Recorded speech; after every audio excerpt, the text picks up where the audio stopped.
Wrath of Angels. Chapter 5. Scene 1. Cold arrival. On the frozen shrine world Kharidan. Polar expanse near the Silent Spire. 4 months after the Vela reliquary collapse. Month 10, year 260, the 41st millennium. The world turned beneath the wrath like a dead pupil, a disk of ice veined with dark stress, glacial shelves thrusting toward a sky too pale to be honest. Vox returned no answers. Auspex bled snow. Where cities should have stood were only long mounds and ribs of buttress work half drowned in drift. On the night side, one spire pushed through the pack like a black splinter, stubborn against an aurora that wrote its slow scripture across the stratosphere. No hymns on the drop, no mortals aboard. This was an angel's errand, and the silence of it was a weight. Thunderhawks burned cold contrails over the pole and vanished into weather that had teeth. Snow scoured ceramite to a dullness in seconds. Frost chased along armor seams and settled there, turning prayer wax into brittle white scabs that flaked and returned, as if the storm were reminding them of a debt. Helm seals clicked in unison at launch, each a small, satisfying verdict. Some brothers swore they had felt watchers watching behind that verdict. But when the ramps dropped, there were only angels and the storm. The silent hunt led, black bikes sliding down an ice chute left by a carving shelf, engines throttled to a purr that sounded like patience. Kalen raised 2 fingers, and the column widened by the width of a hand. A breath later, he curled them, and the line drew back tight enough to pass in file between 2 wind-carved teeth of rock. Vaynar's Auspex murmured to itself, then to him. His replies were numbers, and the kind of words numbers respect. Tyrion rode a fraction off Kalen's left, blade flat across his thigh, with the calm of an answer already decided. Orath gave his throttle a single rude flourish that the storm ate, then killed the flourish at Kalen's glance. Celion's voice in the squad net bled clean as distilled water. Crosswinds heavy, intermittent cavities beneath the pack, hollow volumes. Echo returns irregular, then regular again. The ice is listening. Ride like it wants to, Kalen said, and meant both ice and world.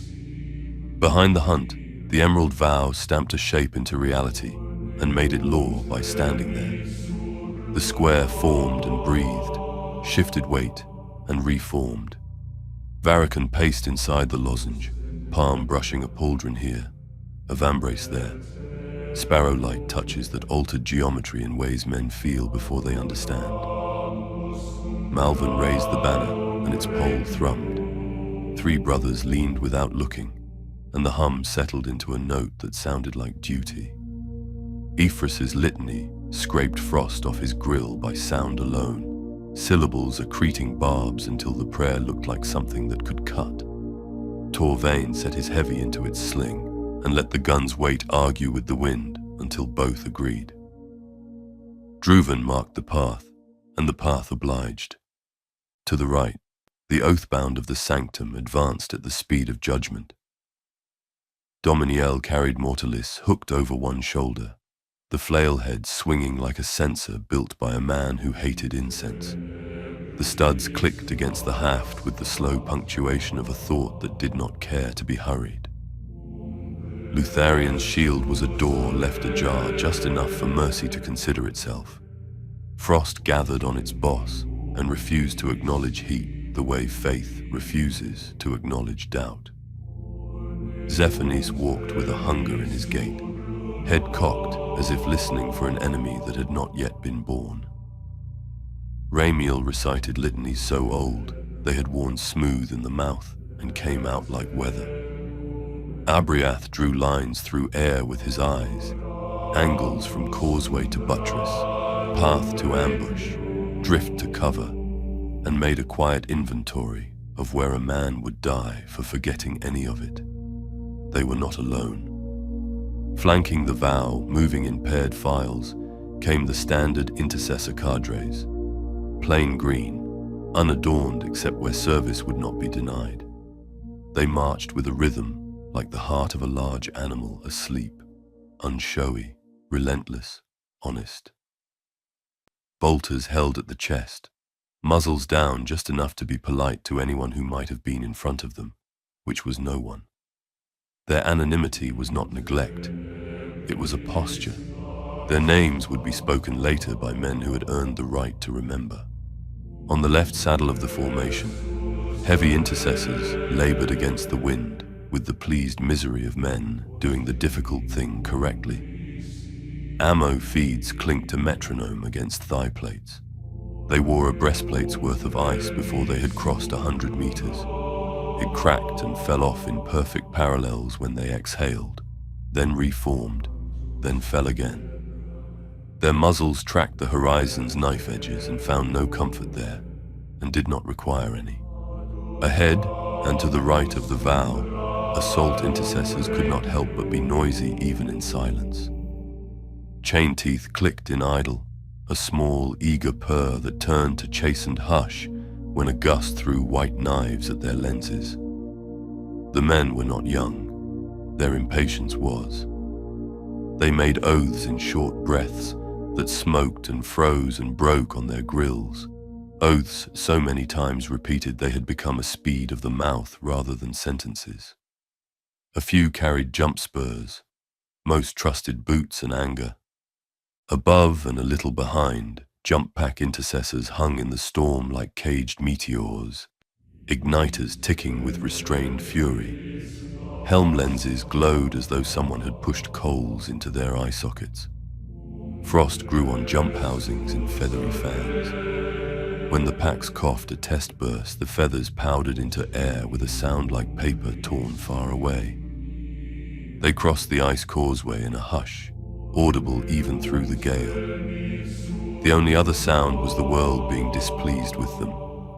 Wind came in knives, snow hit like ground glass. The cold was not an absence of heat. It was a character with grievance. The hunt rode its grievance the way men ride a temperamental animal. The vow let it strike and absorbed it. The Oathbound walked through it as if it had already asked permission and been denied. The Silent Spire grew to meet them, a black tooth forced through the skull of the world. Its shadow lay across the pack, like a bruise made by a thumb that had not been gentle. As they drew near, the storm made a decision and parted. Not out of welcome, but as if the spire refused to share breath with the sky. The snow ran off in curtains to either side, and left a corridor of air that was colder by a whisper. Temperature dropped, the way a voice goes quiet to make you listen. Cavities in the spire hull, Salient said. Vaulted hollows. Reverberation suggests throat, not room. Noted, Kalen answered. Ride like it listens. The arch at the base of the spire had been gnawed into a grin by a wind that knew how to chew stone. At its threshold, the formations tightened by discipline rather than order. The standard intercessors closed files, 3 deep becoming 4, gaps knitting without creak. Heavy intercessors edged to flanks and rear like men taking corners in a game that did not allow corners. Assault intercessors slid forward in pairs, chain teeth cutting and stopping, hearts matching the stutter. Jump pack brethren settled to the ice with the heavy grace of machines that do not like to land unless someone they trust asks them. Varikun lifted his hand, and the vow flowed from square to lozenge and back to square in a 3-breath exercise in collective will, mapping the way the arch would want to swallow them. Malvern dipped the banner to clear the stone lip. Frost leapt from arch to cloth like vermin changing hosts. Ephraim rapped 2 knuckles on his own breastplate, and a sigil of ice cracked there in a sound like a tiny confession and slid away. The hunt slowed to a crawl, and then to something less. Engines idled to purr. Studded tires bit the ice with the little sound bones make when they crack, and cannot be bothered to complain about it. Vaynar lifted his auspex and then lowered it again, because his skin knew more about the air than the machine did. Tyrion's blade lay flatter across his thigh. Orath's hands stilled. They paused one heartbeat before crossing the mouth, and in that heartbeat memory added itself to ritual. The memory was of watchers gliding along the launch lines, parchment like winter leaves, wax like yellow fat between their small hands. Seals pressed and cooled, helm latches checked and checked again, no words spoken, consent taken as given. When the Crozius had tapped the deck, it had made the sound a judge makes at the end of an argument. The angels had liked that. The storm liked nothing. "On me," Kaelin said, and the bike slid into shadow like ink up a capillary. Inside, the cold altered. Outside, it had been hostile. Within the spire, it was offended. Light changed color without apology. Green entered everything. The stone, the frost, the air itself, as if the building had been built to remember a forest. Sound lagged.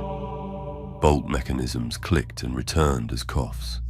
The harvesters among them had a moment of vertigo when their boots touched flagstone. The echo came back corrected, a half-beat late, as though the spire heard and disliked their rhythm and returned it improved. Columns rose with the posture of ribs. Vaulting ribs became, on second glance, something closer to throats. Frost had armored mosaics depicting saints whose faces had been revised by hands that wanted to be loyal but did not understand how. Eyes were overlarge, mouths overwide, teeth carved where no teeth should show. Banners in the nave hung stiff as ice, their greens gone to the color of drowned weeds. The storm hammered outside and could not get in. The cold inside needed no assistance. The Emerald Vow claimed the center aisle, shields up and muzzles low, the wall choosing its ground. The standard intercessors flowed around them in a U, flanks and rear framed by men whose virtues were steadiness and the willingness to be unspectacular. Heavy intercessors anchored the offshore angles where a rush would most like to happen. Assault brethren took the mouths of side aisles in pairs, chains idle but eager. Jump pack intercessors took the clerestory walk, boots on the stone parapet, jump housings tick-tick-ticking like muted insects, helm lenses raking the beams, the stained glass, the vaulting. The Oathbound paused at the widening of the nave, anchors set by the simple decision not to be moved. Echo pattern irregular, Celion said. Then regular, then quiet. His voice was thin mercury again. This place wants to speak and hasn't decided about what.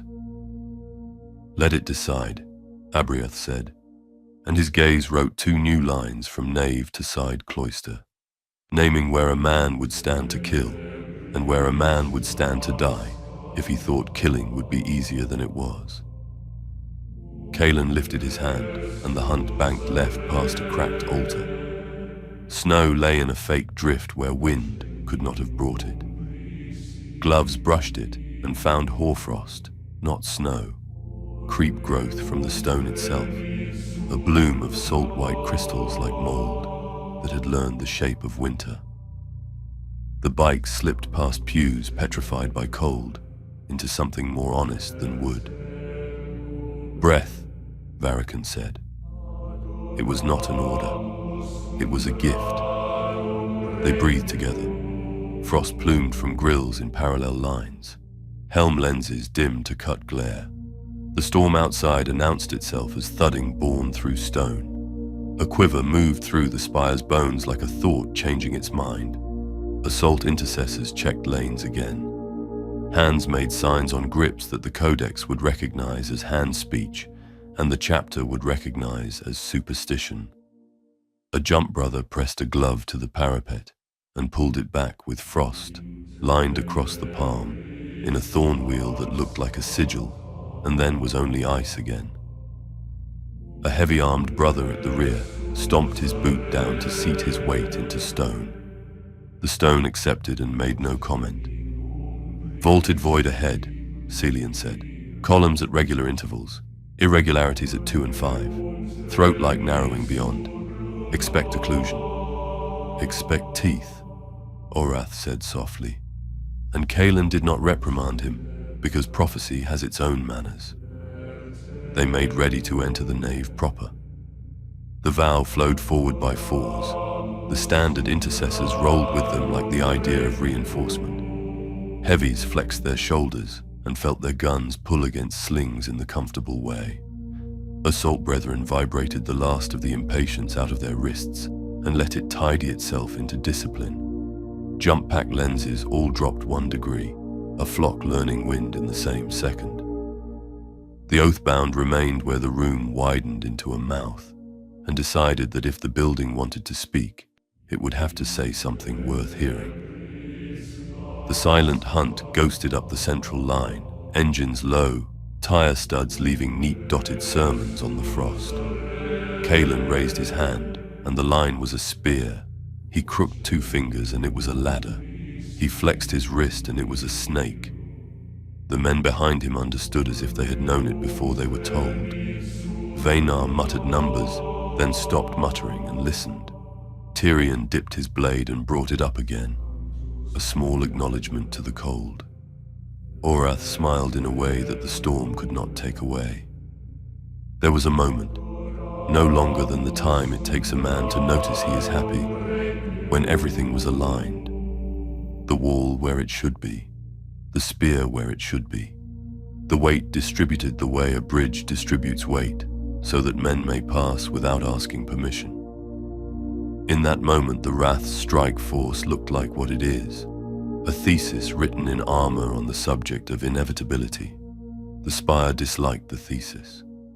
Somewhere deep in the ice, a stress line breathed. Frost along the nearest mosaic lifted and subsided as if over a lung. The echo that had tailed them since the threshold, ash and blood, gate, forgive, came back on the next step, not as repetition but as correction, half a beat late, with the last words stretched until it began to fray. Absence is loud here, Celian said. Attend, Kalen answered. They crossed the mouth of the Silent Spire as if stepping onto a tongue. The cold pressed its hands over their mouths and counted. The air tasted of iron and old parchment. The banners did not move. The storm had stopped trying to come in and was listening at the door. The angels moved anyway. The silent hunt slid into the nave's green hush. The emerald vow made a wall, and then made the idea of a wall. The Oathbound set their anchors, and the floor arranged itself around the decision. The standard intercessors became the color of the chapter. The heavy-armed brethren became the expected answer to questions no one had asked yet. The assault squads kept their weapons polite and their wrists rude. The jump pack brothers wore gravity like a coat they intended to take off at an impolite hour. No one spoke the word ambush. It would have been redundant. The spire would say it soon enough. This has been Wrath of Angels, Chapter 5, Scene 1, Cold Arrival. Chapter 5, Scene 2 follows.